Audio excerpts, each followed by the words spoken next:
Nkumanyi badde nawe emyaka 7 sisobola kuyisaamu kakati kimbadde njagala salamu aleikum. Aleikum salaam. Bannaye mwebale kusiiba yina ali nkusiibuluddeyo ate kwanza nze omanyi mu bintu bye nakola in relationship ogitambuza obulungi kuleka naawe oyiye because makimanyi kyokola okitegeera sikyeregana wati kati ni mu kisiibo nja kusiibulula naye mu bamane yange ebeerako nja kusiibulula omanyi switi muula balina omusiibulula oteerako nkuteerako lwakuba maama engeri gyempa muganda wo ali muganda ayina bayinza okuba message nga najja kuweereza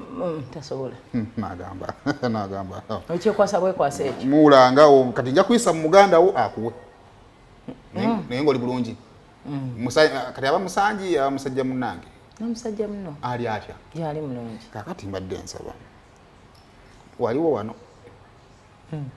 nga otikka muganda wo nga mugenda nga mutwala asiibe nendeeta ensonga zange ku table nembagamba nze nsobola okuba kalenge ewaka nze nzija naye asigalewa ewaka nemwe nemukiraba nga tekirina bwe kisobokera ngenda kwonona ekisibo kyani kya muganda wammwe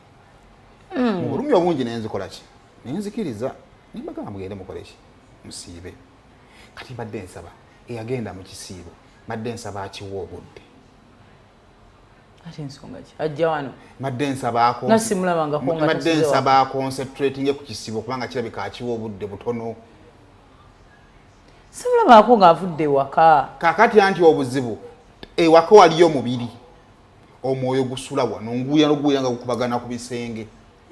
buzibu ki wembanga sinze nasaba omuntu okufuluma agende ye nakizuula nti eddiini ye gyesiwakanya nno tejja muganya kubeera wano kusiibirawo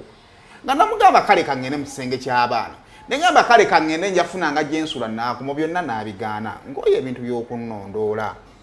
saawa 12 nankubira essimu background gyoyogereramu nga mpuliranga eyeewa bwe luki kyokola wabweru essaawa zino kati omuntu aba akwagala yakola ati bannaye nedda bye byakummalako mirimu lwaki teyasigala n'alaba wendi kyabuvunaanyizibwa omuntu okukyekingako oli mukyalawo nze bannaye nze neguba mukwano gwebweru nze ekyangwe bakadaama abo kukubira simu kimu bibiri kati tompadde ku whatsapp call video call n'ozookobera ku video otwo tukuluma boogera tebakoma munedda bannaye nze sigenda kudda mu long distance relationship ye Kampala kyate kati agenda kusulayo busizi naye gwe akalubyembe ennaku 3 ntono mugamba akoncentrate ku kisimu ebintu by'okunnondoola simaye ate tonsiibuludde tokola ki waki singa yali ayagala musiibula waki teyasigalawo wano nze nange olumu nneerabira omusiibulula bannaye nze nkoye ebintu by'okuntambulirako ekyenagamba kiriza bakutayirire oteredolesa fe aboolugave tuba basava sinatuuka waawo naye n'ekikirala ekisinga obukulu kati bitandise n'okunswaza akubira banneiba ati oba tokutte essimu bannaye kati waliwo akantu akannumye yagikubye eyange neŋŋaano egikola ki ngenda okulaba maama magi wali ajja asooba ku ddinisa omanyi jugagana amadinisa ali wabweru oba omulaba batakola ki takulaba ngenda okuya mugamba nti alabika akola ki mwali ninga lwaki tutuuka awo waba yasalawo kugenda kusiibasiibe siibako musiraamu siiba mubugambe naye gumu abakalu by'obulamu omuntu aba agaye kankoe video call mukwata alabe nti noli waka nedda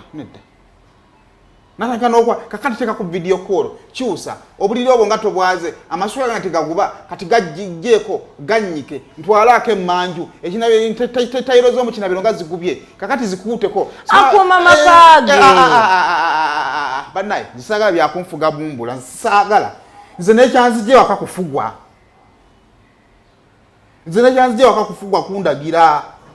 baaligonze n'obufumbo munaye musajja ofuuka sigenda kugonda ate nina ekinnuma musajja agonda mulwadde